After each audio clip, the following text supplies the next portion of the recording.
주변 시세보다 싸다면 무조건 청약 넣어야 할까요?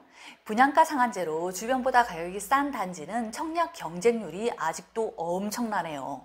5월 17일에 청약한 수원영통 푸르지오 트레센츠 84A 기준으로 경쟁률이 27대 1이었고 5월 3일에 청약한 시흥장현 퍼스트 베뉴 84C 타입 기타 경기도 경쟁률은 무려 624대 1이었습니다. 분양 죽었다더니 아니네요. 하지만 경기 연천 전곡역에 있는 제일풍경채 리버파크와 남양주 금곡역 한신더유는 청약 미달이었어요. 청약홈에 들어가면 날짜별로 분양 모집하는 아파트들이 떠요.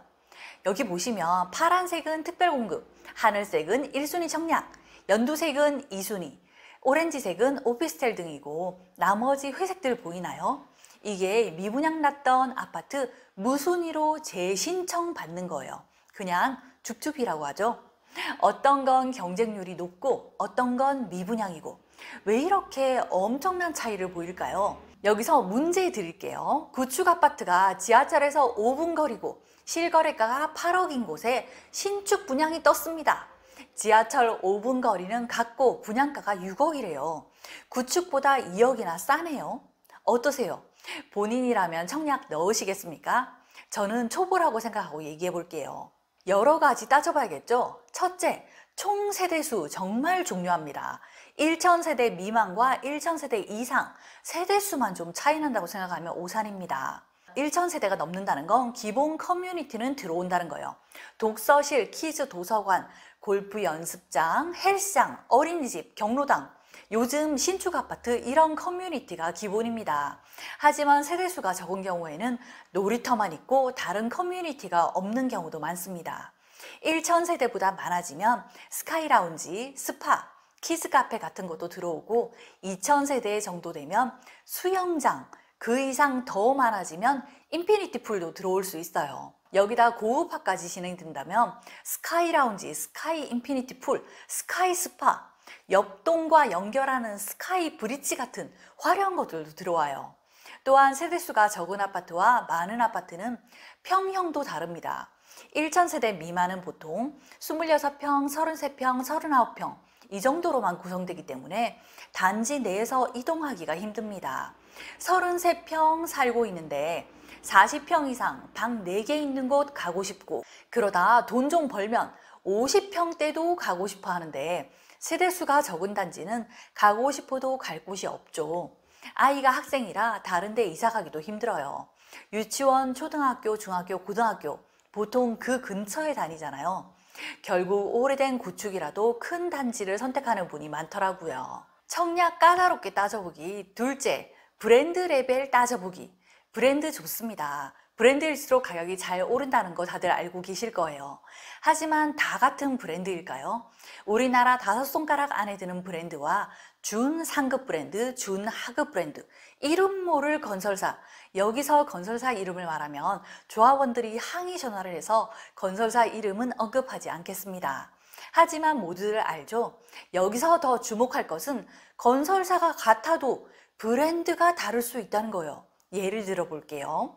DLENC, 구대림건설입니다. 대표 브랜드는 이 편한 세상이죠. 하지만 아크로도 DLENC에서 건설합니다. 초고급화로 지어질 때 아크로 이름으로 나가요. 겉보기에 좀 고급져 보이는 게 아니라 내부 마감재, 현관, 주방, 거실, 아트월 등 최고 사양으로 들어가요. 아파트 외부 커튼월은 기본입니다. 멀리서 봐도 번쩍번쩍해서 돈 있으면 사고 싶다는 느낌이 강하게 들죠. 분양가도 좀 세겠죠. 하지만 근처에서 제일 고급 아파트라면 희소가치 때문에 가격은 오릅니다. 만약 청약홈에 아크로 분양이 떴는데 주위 아파트보다 분양가가 비싸다 그러면 모르는 분들은 뭐야 하면서 청약 안 넣어요. 하지만 브랜드를 아는 분은 따져보겠죠. 주위에 있는 기본 브랜드 아파트에 프리미엄을 올렸으니 이 금액이면 딱 좋은데 라고 생각하실 거예요. 분양 꼼꼼하게 따져보기. 셋째, 학교 레벨 체크입니다. 아, 이런 거 올리면 욕 들어먹을 것 같은데. 아파트 건설할 때 초등학교 신축하면서 동시에 지어지는 경우가 있는데 그런 경우는 괜찮습니다. 하지만 그렇지 않다면 근처에 공부 잘하는 학교가 우선이에요. 그냥 보통 초등학교, 보통 중학교가 아니라 과학고 잘 보내는 중학교, 중학교에서 상위 등수를 휩쓰는 학생들이 졸업한 초등학교, 이런 중학교, 이런 초등학교가 있으면 좋습니다. 저는 학군 옹호자는 아닙니다. 아파트 가격 오르는 거 얘기하고 있는 거예요. 오해하지 말아주세요. 오늘 험한 댓글 엄청 달리겠네요. 근처에 초등학교가 3개 있는데 그 중에 조금 떨어지는 학교는 항상 있습니다. 이번에 분양하는 아파트가 2000세대 이상 된다. 그러면 레벨은 별로 상관없어요. 조금 낮았던 그 초등학교의 레벨은 아파트 입주할 때 확 올라갑니다. 하지만 1000세대 정도인데 초등 레벨이 조금 낮은 곳이다. 그러면 그 학교의 레벨을 올리기에는 한계가 있습니다. 이건 정말 욕 들어먹을 얘기인데 억대의 돈이 들어가는 부동산이다 보니 좀 냉정해져야 합니다. 요즘 욕을 너무 많이 들어먹어서 어지러질합니다. 분양 꼼꼼히 따져보기 넷째, 지하철에도 레벨이 있다. 역세권 정말 좋습니다. 하지만 주거 환경이 좀 좋지 않다면 아무리 역세권이라도 패스하시는 게 좋아요. 첫 번째 분양은 모텔촌이나 네온사인, 술집들이 많은 역세권이고 두 번째 분양은 바다나 한강 등 야경이 멋진 역세권입니다. 이 둘이 같을 수는 없어요. 지하철 3분 거리 이 단어에 현혹되지 마시고 지어질 곳을 직접 방문해 보세요. 저도 여기저기 많이 가봤는데 분양 홈페이지에서 광고하는 내용과 실제 현장 모습이 다른 경우가 많더라고요. 앞은 역세권인데 뒤가 빈민촌인 경우도 있었어요. 또 다른 곳은 약간의 경사가 있는 아파트 분양이었는데 단지 뒤에 붙은 것이 산 절벽이고 그 위로 산복도로가 있는 그런 곳이었어요. 정말 깜짝 놀랐습니다. 비가 많이 오면 정말 무서워서 잠을 못 잘 것 같던데요.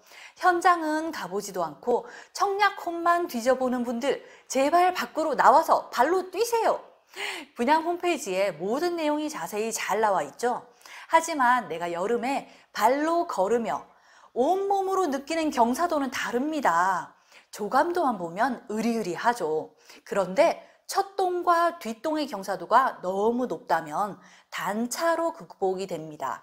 이런 단차는 아파트 단지가 나눠질 수밖에 없어요. 첫 번째 단차의 놀이터에서 자전거 타고 놀다가 두 번째 단차의 놀이터에 가고 싶다면 어떻게 될까요? 돌아가거나 엘리베이터를 타야 합니다. 좀 불편하겠죠?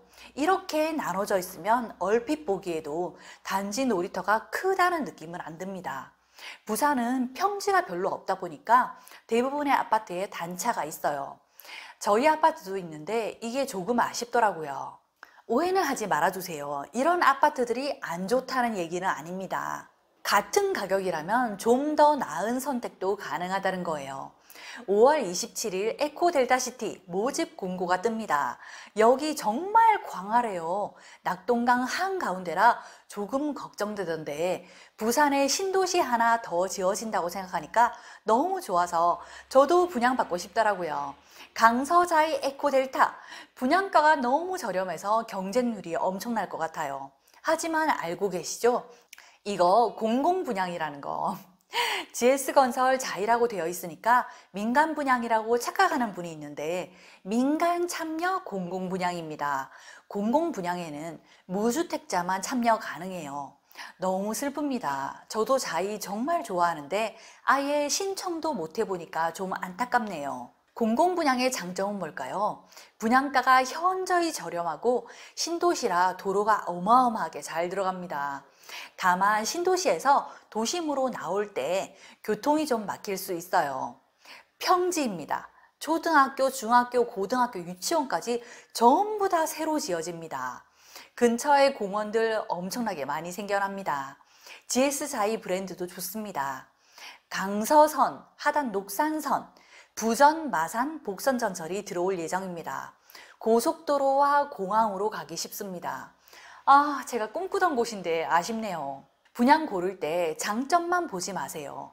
단점은 뭐가 있을까요? 낙동강 옆이라 집안이 좀 약할 수 있고 입주하고 몇 년간은 인프라가 형성이 안 돼서 불편할 수 있고 공항이 조금 가까워 소음이 있을 수 있어요.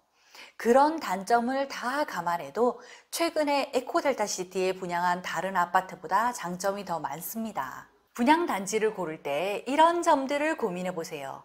먼저 청약 점수부터 높이고, 공공분양은 청약통장 누적 금액이 가장 중요합니다.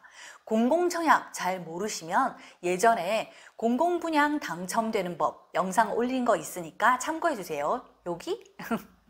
강서자의 에코델타 모집 공고 뜨면 다시 자세히 올릴게요. 이 영상이 좋으셨다면 구독 눌러주시면 저에게 정말 큰 힘이 됩니다. 저는 다음 영상에서 뵙겠습니다. 시청해주셔서 감사합니다.